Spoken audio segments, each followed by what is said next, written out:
Hello students, welcome back to my YouTube channel BBMQ study zone. और मैंने 2 दिन से कोई भी वीडियो अपलोड नहीं किया था बिकॉज मैं बहुत ज़्यादा ही बिजी थी, मैं बाहर गई हुई थी। तो आज मुझे टाइम मिला तो मैंने वैसे ही अभी तुरंत ही वीडियो बनाकर अपलोड कर रही हूँ। So first of all happy belated Hanuman Jayanti. कल हनुमान जी का पूजा था, उनके बर्थडे था और हमने तो खूब सेलिब्रेट किया और आशा करती हूँ आप लोग भी किए ही होंगे। चलिए, तो आज हम मेरा टॉपिक जो है वो है प्रथम अफीम युद्ध के बारे में, ओपियम वॉर के बारे में, फर्स्ट ओपियम वॉर।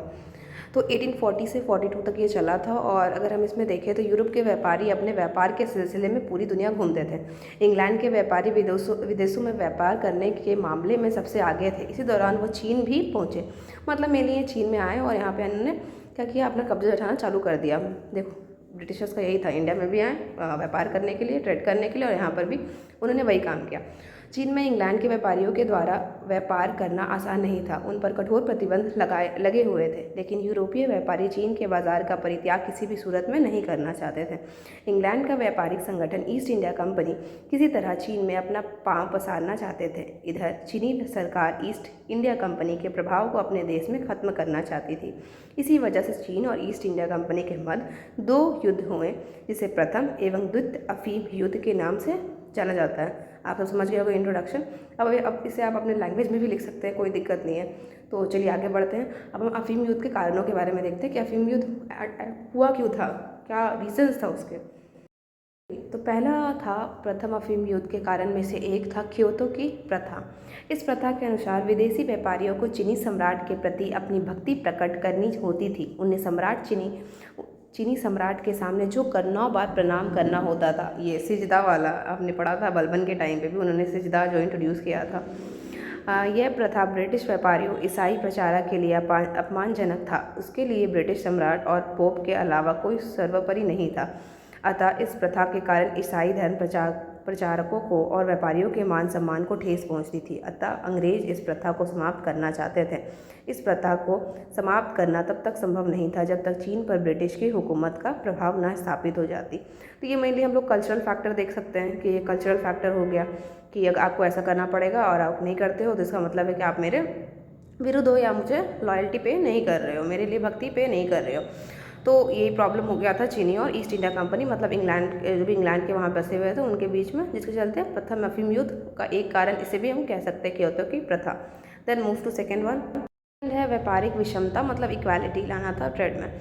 चीन में इस समय व्यापारिक विषमता थी, व्यापार केवल एक तरफा होता था। इस समय चीनी लोगों को यूरोपीय वस्तुओं की कोई विशेष आवश्यकता नहीं थी, इसलिए चीन के साथ व्यापारिक संतुलन बनाए रखने के लिए यूरोप वासियों के पास ऐसी कोई वस्तु न थी कि जिसे चीन को बेचकर अपना व्यापारिक संतुलन बनाए रखें। यूरोपीय व्यापारी चीन में रेशम, चाय, rubber, soybean, silk, non king जैसी चीज़ों का आयात करते थे। चीन के सम्राट ने कहा था, हमारे स्वर्ग के समान एवं अद्भुत साम्राज्य में प्रत्येक वस्तु की बहुतायत है।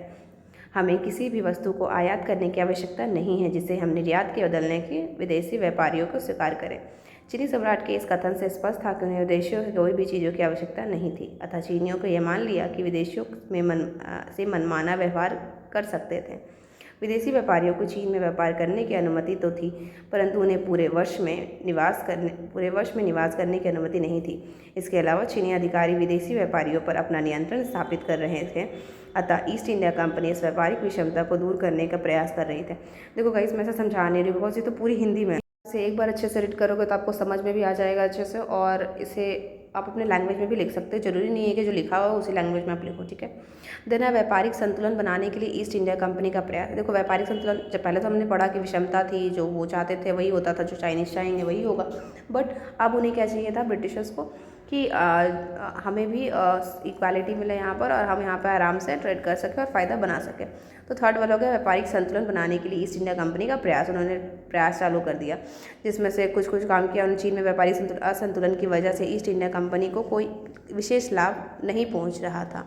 ईस्ट इंडिया कंपनी को वहाँ अपना सिक्का जमाने के लिए व्यापारिक असंतुलन को दूर करना चाहते थे। अतः वह चीनी व्यापारियों के संपर्क बनाकर चीन में अफीम की सेवन का प्रचार को बल देना शुरू कर दिया।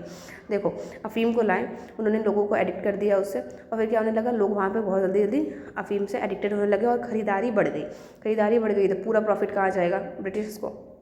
तो मेन मोटिव इनका यही था कि कुछ ऐसा सब्सटेंस लाएं जो वहाँ पे ना हो और लोगों को उसकी आदत पड़ जाए। जैसे जैसे आदत बढ़ती गई वैसे वैसे क्या होने लगा, प्रॉफिट बढ़ते गया और एक समय ऐसा आया जब चीन में ऑलमोस्ट हर घर में ऐसे लोग ऑलमोस्ट हुआ करते थे जो ओपियम एडिक्टेड थे, अफीम से एडिक्टेड थे। तो चलिए फोर्थ देखते हैं। अंग्लो चीनी संबंध, मतलब वही ब्रिटिशर्स और चीनियों के बीच में संबंध। इस समय तक चीन में व्यापारिक क्षेत्र में केवल ईस्ट इंडिया कंपनी का एकाधिकार था। इसकी वजह से स्वतंत्र ब्रिटिश व्यापारी ईस्ट इंडिया कंपनी के एकाधिकार को खत्म करने की मांग लंबे समय से कर रहे थे। 1834 में ब्रिटिश सरकार ने उनकी बात मानते हुए ईस्ट इंडिया कंपनी के एकाधिकार को खत्म कर दिया था। अब अन्य स्वतंत्र ब्रिटिश व्यापारी भी चीन व्यापार कर सकते थे। इसी बीच ब्रिटेन के लो नेपियर को अपना को कैप्टन का मुख्य निरीक्षक नियुक्त किया। वह कैंटन में ब्रिटिश व्यापारिक हितों की पक्षपाती था, परंतु चीनी अधिकारी व्यापार को राजनीतिक रूप देने के पक्षपाती नहीं थे। 1830 ईस्वी में एक चीनी अधिकारी ने विदेशी व्यापार उनको अपनी माँ की बेटियाँ सौंप देने का वादा किया। अब लगभग क्या लिखा हुआ है, $7 लाख मूल्य की 20,000 अफीम की पेटियां पेटीएम को समुद्र में फेंक दिया गया। ब्रिटिश व्यापारी इतनी धनराशि नष्ट होने जाने पर अत्यधिक स्तब्ध थे। उन्होंने उनकी क्षतिपूर्ति के लिए ब्रिटिश सरकार पर दबाव बनाना आरंभ कर दिया। गाइस, मैं अभी भी आपको कह रही हूँ, मेरा हिंदी से कोई लेना देना नहीं, मुझे लिखने नहीं आता। अगर मैं कुछ गलत पढ़ रही हूँ या मैं कुछ गलत बोल दूँ तो आप लोग छोटी बहन समझ के मुझे माफ़ कर देना, ठीक है। फिफ्थ, राज क्षेत्रातीत अधिकार। मैं बस आप लोगों की डिमांड के लिए चलते ही वीडियो बना रही हूँ। सो गाइस, अगर कुछ प्रॉब्लम हो वीडियो में या फिर कुछ हिंदी में मेरी प्रॉब्लम हो तो देख लेना, आप लोग समझ जाना, पढ़ लेना एक बार। और चलिए अब हम लोग देखते हैं कि कॉजेज़ तो हमने देख लिया। अब हम देखते हैं कि इफेक्ट क्या था, परिणाम क्या था, रिजल्ट क्या आया था इसका ओपियम वॉर का। फर्स्ट ओपियम वॉर के बारे में पढ़ रहे हो के। एक बात और कि हमारा जो फर्स्ट ओपियम वॉर था वो जो ख़त्म हुआ था तो नानकिंग की संधि से ख़त्म हुआ था। मतलब उस टाइम एक ट्रीटी साइन किया गया था जिसके हम नानकिंग ट्रीटी कहते हैं, नानकिंग की संधि, ठीक है। तो ये याद रखना बहुत ज़्यादा इंपॉर्टेंट है कि फर्स्ट ओपियम वॉर क्यों ख़त्म हुआ था, कौन सा ट्रीटी के बाद। तो ये नानकिंग की संधि थी, नानकिंग की ट्रीटी थी, ठीक है। Okay, then come to the result. Okay, so चलिए रिजल्ट देखते हैं। तो पहला रिजल्ट ये था इसका कि ब्रिटेन को लाभ हुआ था। इस संधि के परिणाम स्वरूप ब्रिटेन चीन में अपने साम्राज्यवादी पताका का पहला झंडा गाड़ दिया। इस युद्ध में हुई क्षतिपूर्ति के रूप में ब्रिटेन को $2,10,00,000 की धनराशि प्राप्त हुई। इसके साथ ही चीन के 5 प्रमुख बंदरगाहों पर ब्रिटेन का प्रभुत्व स्थापित हो गया। लेकिन इस संधि में जिस अफीम को लेकर युद्ध लड़ा गया उसकी चर्चा तक नहीं की गई। देन सेकेंड रिजल्ट ये था, चीन में साम्राज्यवाद स्थापित किया गया। नानकिंग संधि से प्रभावित होकर फ्रांस, अमेरिका, बेल्जियम, पोलैंड, पुर्तगाल जैसे देश भी चीन में अपना प्रभाव बढ़ाने की कोशिश करने लगे।